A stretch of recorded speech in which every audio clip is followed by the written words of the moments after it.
বিএনপির কেন্দ্রীয় কমিটির ভাইস চেয়ারম্যান জনাব গবেষণা বিষয়ক সম্পাদক শামীম রহমান শামীম ভাই সহ আমার কর্মীদের উপরে যে জুলুম নির্যাতন হয়েছিল, আমাদের যে সংসদ নেতা কর্মী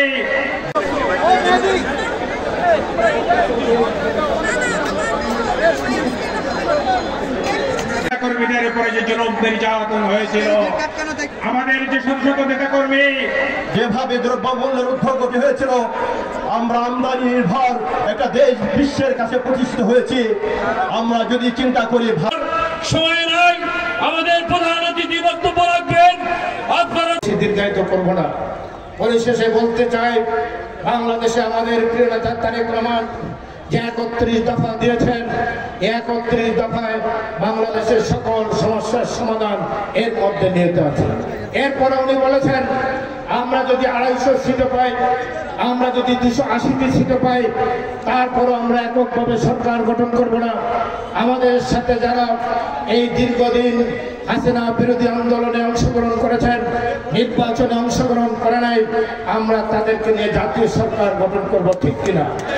কারণ শেখ হাসিনা এত দুর্নীতি করেছেন, রাষ্ট্রের কাঠামোগুলো, পুলিশ প্রশাসন, বিচার ব্যবস্থা, আইন শাখা, প্রশাসন আর এই সমস্ত জায়গাতে যে অবনতি ঘটিয়েছেন, ভারতীয় দালালদের দেশে বিভিন্ন জায়গায় বসিয়েছেন।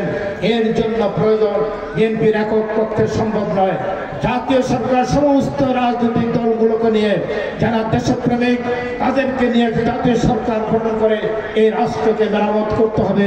আগামী দিনের প্রজন্মের কাছে একটি সুখী সমৃদ্ধশালী জাতি যেন উপহার দিতে পারে, তারেক রহমান শহীদ প্রেসিডেন্ট জিয়া রহমানের মতো সেই ব্যবস্থা তিনি চান। তাই আজকে আমরা বলতে চাই, তারেক রহমান লন্ডনে বসে এই 5ই আগস্টের আন্দোলনের বিপ্লবের গণঅভ্যুত্থানের নেতৃত্ব দিয়েছেন। এটা যারা অস্বীকার করেন, তারা বাংলাদেশের মানুষের সাথে বিশ্বাসঘাতকতা করবে। তাই আমরা বলতে চাই, আজকে তারেক রহমান ফিরে আসবেন, বেগম খালেদা জিয়া আবার দেশে ফিরে আসবেন। আমরা এই দেশে তারেক রহমানের নেতৃত্বে আগামী দিনে একটি সুখী সমৃদ্ধশালী বাংলাদেশ গড়ে তুলতে চাই। শহীদ প্রেসিডেন্ট জিয়া রহমান 4 বছরের মধ্যে দক্ষিণ পূর্ব এশিয়ার শ্রেষ্ঠ রাষ্ট্র হিসাবে বাংলাদেশকে গড়ে তুলেছিলেন। আজকে বাংলাদেশের যে অর্থনৈতিক 2টি সেক্টর, একটি হচ্ছে বিদেশি ফরেন রেমিটেন্স, যারা মধ্যপ্রাচ্যে চাকরি করেন। শহীদ প্রেসিডেন্ট জিয়া রহমান যখন রাষ্ট্রপতি, উনি ওয়াইসির সম্মেলনে গিয়েছিলেন। উনি গিয়ে বললেন, আমি একটি গরিব দেশ থেকে এসেছি, আপনাদের পেট্রোডলার আছে, আমি আপনাদের কাছে কোনো সাহায্য চাইব না, অনুদান চাইব না।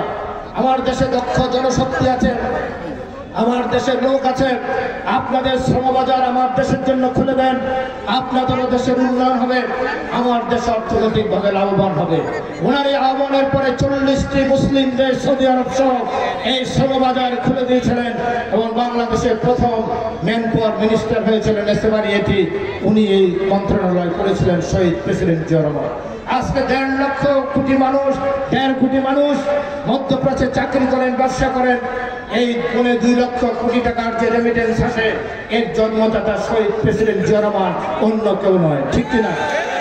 আজকে বাংলাদেশের 31 সেক্টর, বাংলাদেশের 60% বিদেশি মুদ্রা নিয়ে আসেন গার্মেন্টস। এদেশের কোনো